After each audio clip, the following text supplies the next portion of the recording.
I was in Tennessee this weekend, and Saturday morning I go to, I think it's store number 2 for Cracker Barrel, and I met with the senior vice president and the CEO of Cracker Barrel, and we sat down and we had an interview, and Julie, who has not done an interview since Good Morning America, it kind of said, okay, no more interviews, because it didn't go well.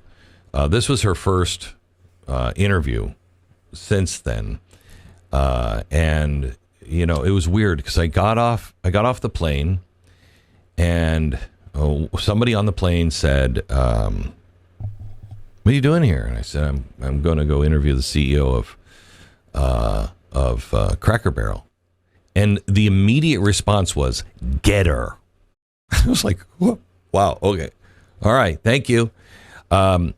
I get into the car, and the Uber driver says to me, "What are you doing here?" And I said, "I'm going to meet with the person at Cracker Barrel." Boy, she really screwed things up. You hold her feet to the fire. I mean, I've never seen anything like that. You know, I started the interview with her honestly, and I said, "Look, I'm not here to get you. I'm not here to do anything but ask you questions that I think everybody in America wants to know. Like, what the hell were you thinking?" And I asked her all of the really pointed questions. Ricky, the TV executive producer, said, "There's no way no way. I know you. You're going to soften. There's no way." And when I got up afterwards, she was like, "Wow, okay, you really didn't soften. There was you asked all of those questions."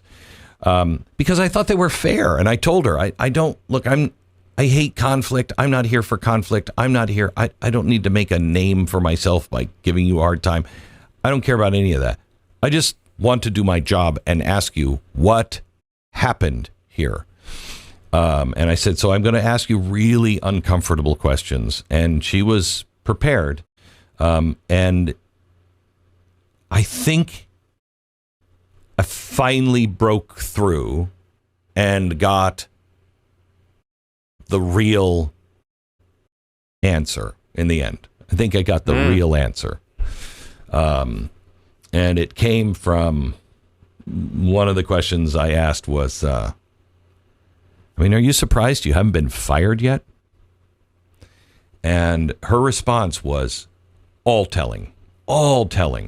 It's a fascinating interview you should watch. It's going to happen, I think, Thursday on the podcast. Because I'm mildly surprised that hasn't happened. Not because I don't know. There's a lot of things that she's been accused of and everything else. But just like when you have a situation like this where you're trying a major change and you roll it out a specific way and it does not go well, it's like when you're a general manager of a football team, you make all the, you go through the process, you evaluate all the quarterbacks, you pick the guy, and that guy is a total bust. Like, you usually don't survive it. It doesn't necessarily even mean you went through the process incorrectly, but when you miss, usually something happens like that. Does she feel like she missed like that? Yes,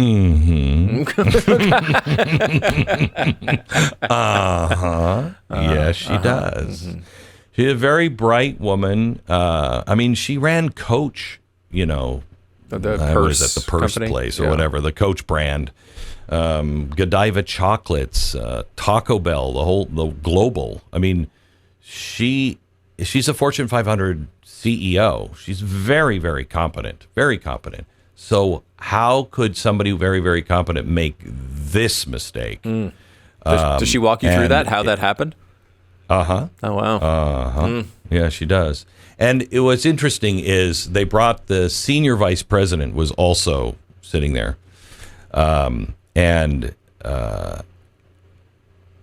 He has been brought in since, he had been there for like 30, 35 years.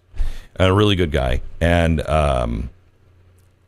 he was one of the voices that was like, while it was happening, like, you guys, hey, everybody upstairs, you shouldn't be doing this. This is a bad idea. And so after they were like, hey, you know what? Who was saying this? Let's bring him upstairs. And it was interesting to talk to him because he's been there long before she got there. And so he kind of gave the view of, here's what happened before she got here, and here's where she came in, and here's what happened. And it's really fascinating. I mean, if you want to hear the real story behind it, and also see somebody, well, I mean, just wait till you hear her answer on. I mean, it was so powerful and so honest when I said, "Are you surprised you haven't been fired yet?" It was a fascinating answer. How many pancakes did you eat? Podcast on Thursday. I didn't eat any. You didn't eat any pancakes? You went to Cracker Barrel headquarters and you ate zero pancakes? It was very difficult I feel to like not order the pancakes. You're the type of guy that eats pancakes by mistake. What do you mean you got none?